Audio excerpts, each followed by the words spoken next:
game that you pointed to back in June, July, August that you thought, or did you know they were going to be this good?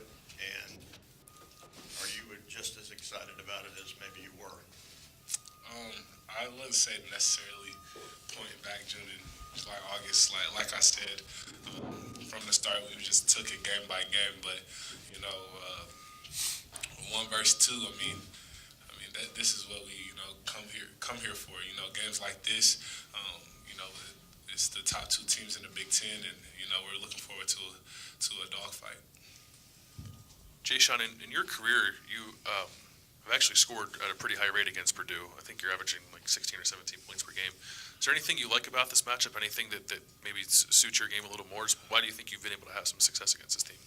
I just think it's always just been a competitive game facing them from day one, and you know just the opportunity to go up there and play in that atmosphere in that crowd.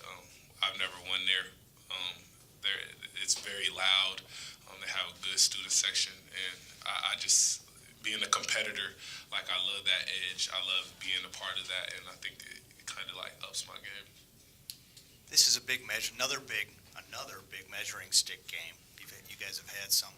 How much better, you see it every day, how much better is this team or you guys than you were North Carolina, Gonzaga, Clemson? Where are you this much better? Where are you guys in terms of improvement from then? And how does not having Cam, does that bring it back down a little bit? How does adding that into the mix factor in? I think we're definitely a better team. Those games you're talking about were weeks and months ago now. So obviously we've grown as a team since then. You know, Cam's out. But we made the adjustment in the Illinois game, and we'll make the adjustment for this game too. Jae'Sean, you mentioned that. Did you have one more? Yeah, I just wondered specifically how are you there?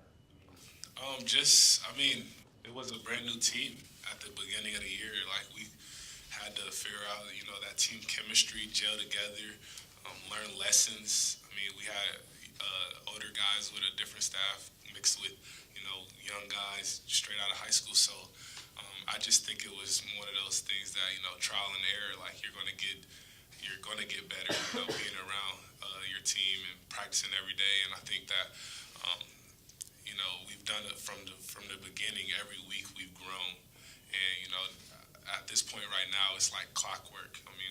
We're eager to practice today. We're eager to get ready for tomorrow's game.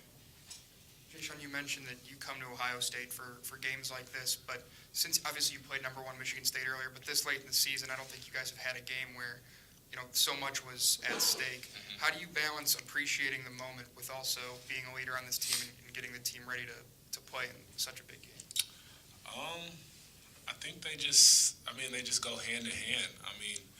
Like, no matter if it's one or you know, it's a great thing to play against #1, but at the end of the day, if you don't come out there and compete, you can be beat by anybody, from the last place team to the first place team. That's just, you know, a big reason why I decided to come here, because I knew the competitive level was going to be tested every night. When you watch this team on film, and especially for you, Jae'Sean, having to play a little bit more of the point with Cam out, just what challenges do they present when on the defensive end for you guys that maybe you haven't seen this year? Definitely size. They got a lot of size down low. They're a very smart team, veteran team, and I like their team composure. I don't think there's a lot of teams like that.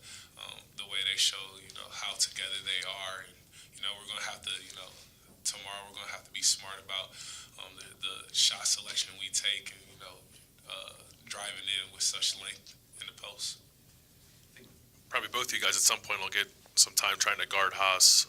Just what's the challenge of trying to defend a guy who's that big? He's unique, I think. I think he's he'd be unique in the NBA at his size. So just what's the challenge of guarding him?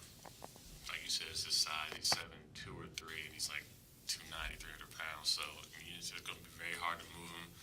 So it's not going to be just on one of us. It'll be like a team effort to, you know, prevent him from getting deep post position. And how do they play off of him? Just to throw it into him and then have the shooters they have around him. Have you guys seen anything like this yet this year? I know he's physically unique, but even the way they play off of him, is that unique compared to what you guys have seen so far?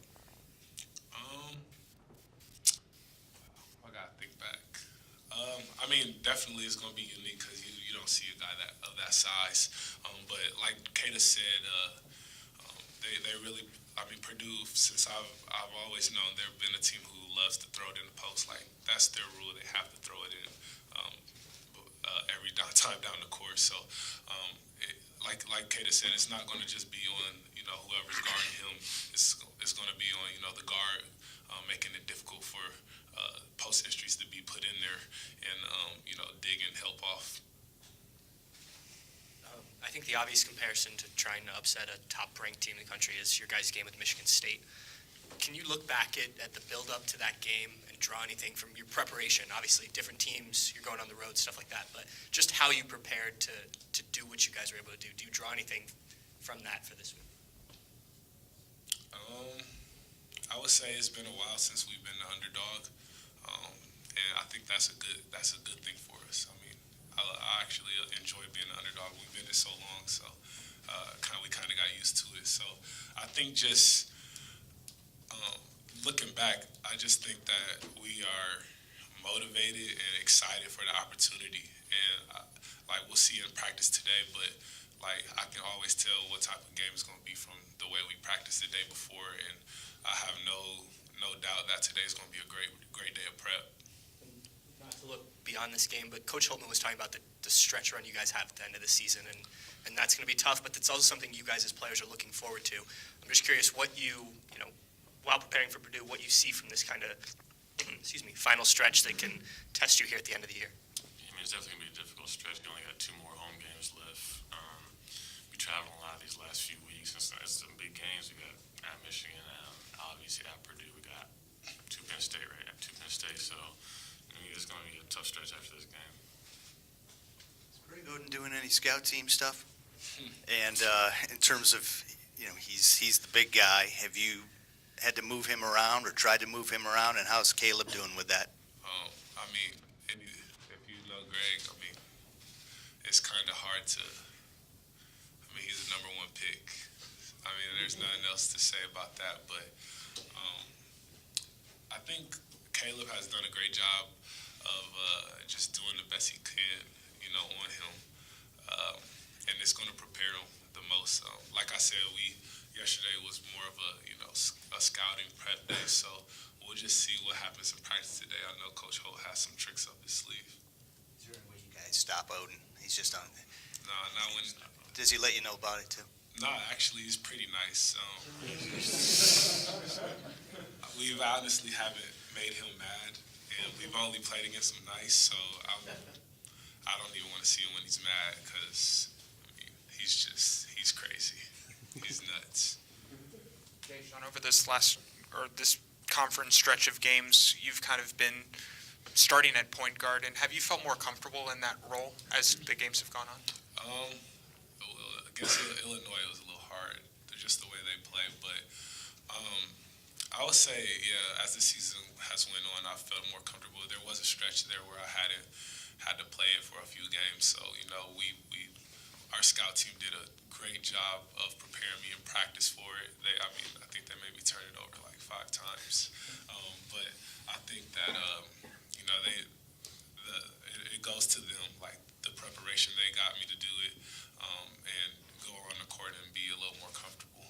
Do you find it's going to be a little different, especially with the size that Purdue brings, kind of going from running the offense and then having to guard a guy like Edwards or Haas down low, kind of that transition? I've always, been a little undersized in the guys I guard. I'm not even sure who our defensive schemes at this time, but, all I can do is work as hard as I can, try to do my work early like I always have, and, we'll see. I'm pretty confident that once I do that, I can make it as hard as possible for them to score. A couple quick ones. Guys, obviously, it hurts when you have any player suspended, but, I mean, at least to kind of get a game under your belt with Andre in that starting rotation and then to get a couple days worth of practice here, I mean, how much does that help, if at all, in the wake of a suspension? Yeah, it definitely helps because we stay a game under our belt now. We've got 3 or 4 or 5 practice days now without him. So Dre's been really good in his role so far, so I think we're worried about it moving forward. And then how much, obviously, does that change your game plan for Purdue? I would say that, with Dre's size and his ability to guard different positions, it actually helps us on the defensive end. Whereas, we're going to have to pick and choose our spots on the offensive end a little better. Just making sure that we get the right correct shot with, having, I think we started me, Kata, and Dre last game. That's 3-4 forwards out there, so. When this season began, very few people, maybe you two, maybe you were the only two or not, thought, Dockich, would not have thought that this game, so much would be on the line. When no one's looking, do you guys kind of look at each other like, what is going on here and how does this happen? I mean, does that happen? If you're being honest, and I know you guys are honest dudes. I mean, when you look at everything everyone's said about us preseason, you look at us now, it's a complete turnaround. We're not 6th in the Big Ten or 5th in the Big Ten. We're fighting for a Big Ten championship now, so we're just living in the moment right now. We're just trying to do the best we can to keep it going. I would just say, I definitely sometimes, I kind of look at it like, wow, we're actually doing this, but like you said, we're just, we can't always think like that. We just got to keep moving forward and, taking on the task in front of us. And, after it's all over, hopefully we can, have a fairy tale ending. So.